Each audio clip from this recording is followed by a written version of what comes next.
everybody, Michelle McClunan here, astrologer and life coach, and I'm bringing you an update for the full moon, which is happening on the 13th of July.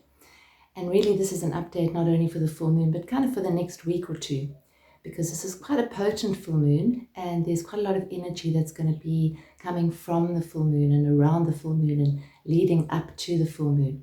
So every 2 weeks we have either a new moon or a full moon. And a full moon is always a time to let go, release. And it's a time where we often see things much more clearly. It's illuminated, basically. Very often, our shadow and our shadowy bits and our fears are illuminated as well. So this one is very potent. It's quite intense, but it has a huge transformational potential, this full moon. So basically, this full moon is in the sign of Capricorn, which is opposite the sign of Cancer, which is this where the sun is. So the full moon, the sun and the moon are always opposite each other. And it really activates the axis of parenting, of conditioning, of emotion, of what's stored and where our conditioning can be holding us back. Now this full moon is basically right next to the planet Pluto, which, as you know, probably by now, Pluto is the planet of transformation, depth, D-E-P-T-H, death, D-E-A-T-H, meaning the death of what no longer serves, so something can be reborn. So it's the process of transformation, which is usually where something has to leave so something else can arise. So this full moon is very, very potent. First of all, it's just around 21 to 22 degrees of Capricorn, which was the degree at which Pluto and Saturn came together in early 2020, which obviously gave birth to a momentous change for most people on our planet. It was global. It was the collapse or the beginning of the collapse of old structures, old conditioned beliefs, old unwieldy systems that were no longer serving anybody.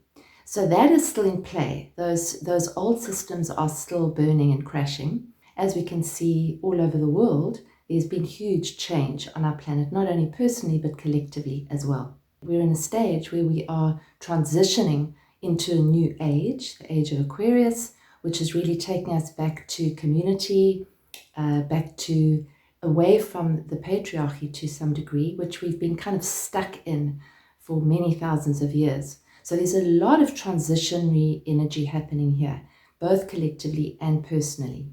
Now this full moon in the sign of Capricorn, which is commonly known as the mountain goat, but actually if you look further into mythology, Capricorn is the sea goat. So what that means is that it's showing us, Capricorn shows us the potential to be able to set our goals, set our sights on a sort of a higher level of evolution, if you like, as well as, and sort of so that we can actually move forward towards our goals. At the same time, we can actually be present for what's going underneath the surface and for our feelings. So very often we are shamed for having feelings, for emoting, for having a sad moment or a guilty moment or a shameful moment.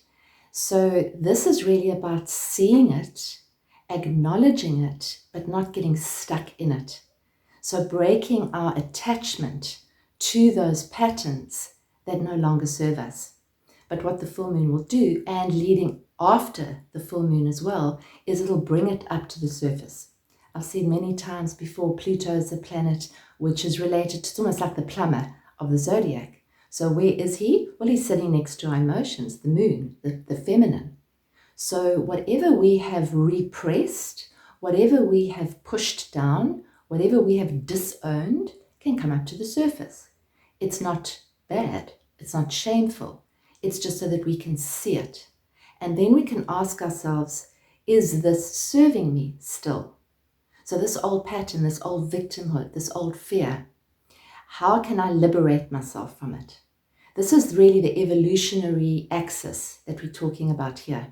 And what we're doing as humans on our planet, our main purpose, I believe, is to evolve so that we are letting go of versions of ourselves that are limiting us. So we're evolving into freedom, which you could see as evolving into love, true love, deep love, not just superficial ego love. Like who are we really? And the other part of this full moon is Pluto is the planet of power. And so where have we given our power away? When do we give our power away? And it's to see ourselves as energetic beings. So in any one moment, you might have an interaction with someone, they might say something, and you can feel your power draining away. So it's just to notice that. The other thing that's happening is that the sun and the moon obviously are opposite each other, and right next to the sun we have the planet Mercury, which is the sign of the mind, the planet of the mind, which says that emotions are going to come up and judgments might come up. So it's not to get stuck in the judgment. So let's just say you've done something or something's happened in your life that you don't particularly feel proud of or you're beating yourself up on. It's just to see, yes, there's still that pattern. Yes, I still have that fear. Yes, I still carry that shame. Yes, I still carry that guilt. And I love myself enough to acknowledge it, to allow the feeling to be there without going into the story of why the feeling's there, without trying to analyze it, strategize it, climb out of it. To hold it there very lightly, very gently for a few moments until it flows through. That's the power of the sea goat, which allows us to see it, to actually see, what do I really want in my life? How do I want to feel? And is this conditioned belief that may have been programmed into me by society, by the collective, by parents, by teachers, whatever, it doesn't matter. Whatever that programming is it serving my highest potential, which may be to be free? That's the question that I would be asking. Back in January, we started a journey, many of us felt disempowered. And that's part of it. It's to see where do we believe that we're getting our power from? Do we believe we're getting it from the outside? Because if we do, we're going to feel disempowered. Because the power doesn't come from the outside, does it? The power comes from here, inside, from our true power, from our infinite power. So we're working with all of these themes right now. This is a kind of a closing of the door of anything that is not sustainable. So if you've been working on something, and the doors have been keeping continually closing, it's possibly time to actually say, right, is this actually serving? Or would I be better off putting my energy into something that actually is serving me? Is this thought that's arising in this moment about myself, is it serving me? Is it even true? Which it usually isn't. And therefore, if it's not true, can I just see it, hold it lightly, and let it flow through? That's the potential of the sea goat energy, which is to see the bigger picture. It's almost like a parental kind of mature view. So to see it, yes, this is happening. Like a child is throwing a tantrum. Yes, the child's throwing a tantrum. I can see it. How can I hold space for it and help the child to move through it? Because this isn't the child. This doesn't define the child. So a feeling of shame or a feeling of guilt or a feeling of fear doesn't define you. It's just something that's moving through you. And that is the energy of Cancer, which is what we're in Cancer season. So I see this as seeing our words that we speak, noticing our words that we speak, being cognizant of what's coming up for us, and being able to see it and to say, that's not really serving me. I'm not going to speak those words, or I'm not going to focus on them. I'm going to notice them, be aware of them, and then let them go and bring myself back to the part of me that is strong and powerful and resilient. So that kind of brings me to the next level of this. There's a lot of different alignments, which I'm not going to go into astrologically because it gets too confusing. But one of the alignments that is actually forming, so after full moon, we've got a very big alignment building towards the end of the month. And this could be a kind of a wild energy. So we are seeing a lot of kind of revolution where the people in the world are standing up for their rights and saying, no, this isn't okay. The government is not serving us, and the government is supposed to serve us in the greater scheme. That's the idea. So we're seeing a lot of uprisings.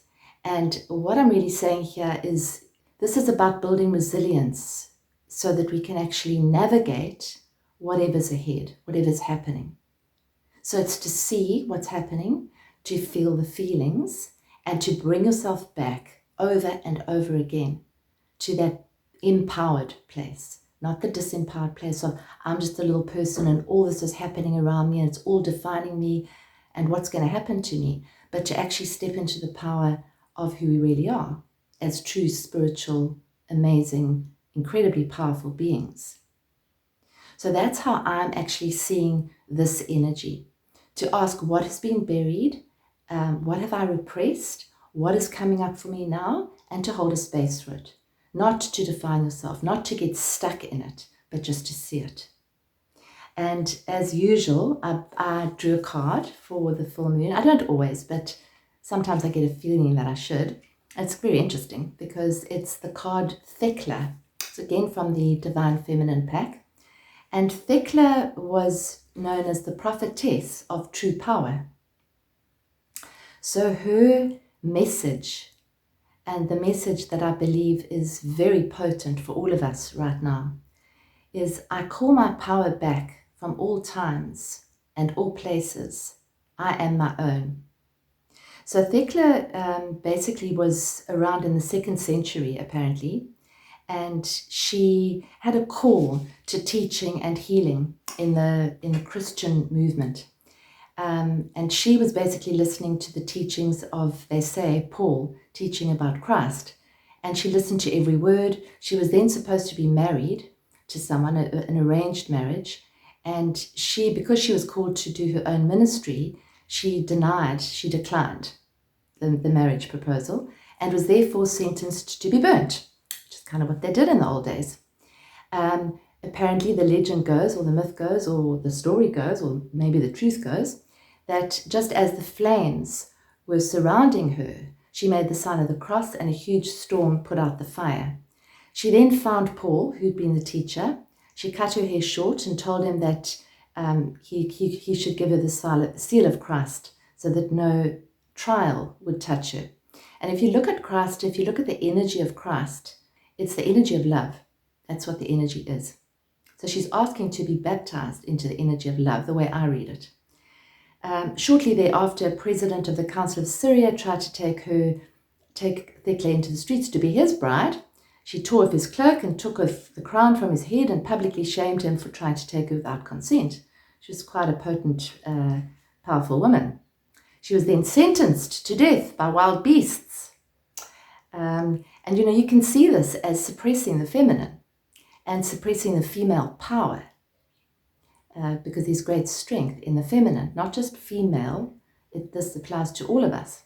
So in the arena, all the women protested judgment of Thecla, proclaiming her innocence. Huge lioness entered the arena, approached her, licked her feet, and bowed before her. She then entered the pool in the arena that was filled with wild sea lions. The women feared that she would be killed.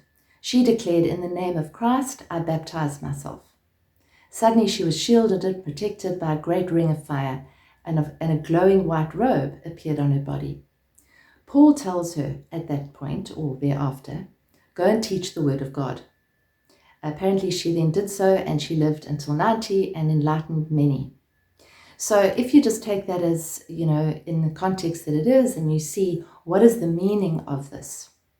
Thecla's story echoes from the ancient world to the modern world.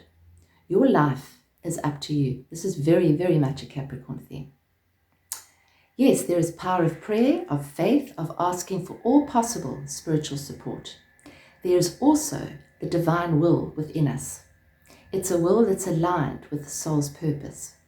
We remember what true power is when we divest all outside authority of the power we had been giving them.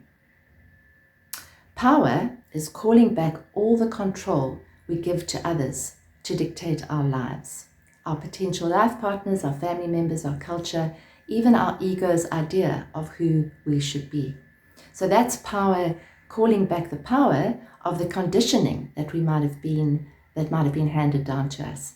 And it's been handed down collectively to us for thousands of years. And this is a time of changing into a new age. We're literally going into a new age in many regards. And it's a new age of empowerment, as I see it. Thecla reminds us that we do not need permission to be who we are. We can cut our hair short and baptize ourselves. We are not bound by anything except the dictates of our soul. Her mudra is one of awe and wonder. We have all the power right now within us to take our life into our own hands. That's the source of fire itself, the divine will to call back our spiritual authority and claim this life as our soul's own. So her soul voice meditation, very in keeping with the energy of this full moon, and for the next 2 weeks, where have I given my power away? So in each moment, where am I giving my power away? Where am I sending my power to? Am I sending it into the future? Am I sending it into the past? Am I empowering negative thoughts? Or am I empowering positive feelings, positive thoughts, so that I can actually evolve into a freer version of myself? That's not diminishing or repressing the negative. It's noticing it and then seeing it and knowing that in that moment of awareness, we have choice of where we're going to direct our power. That's how I see it. So just once again, the intention, which I would use, and I think I will, as an intention and an affirmation for this next few weeks. If you find yourself going into panic or you find yourself going into fear, whether it's about what's happening right now on our planet, which is quite wild, and I think it might get wilder, particularly politically. So I think that we've got to be prepared for that. I call my power back from all times and all places.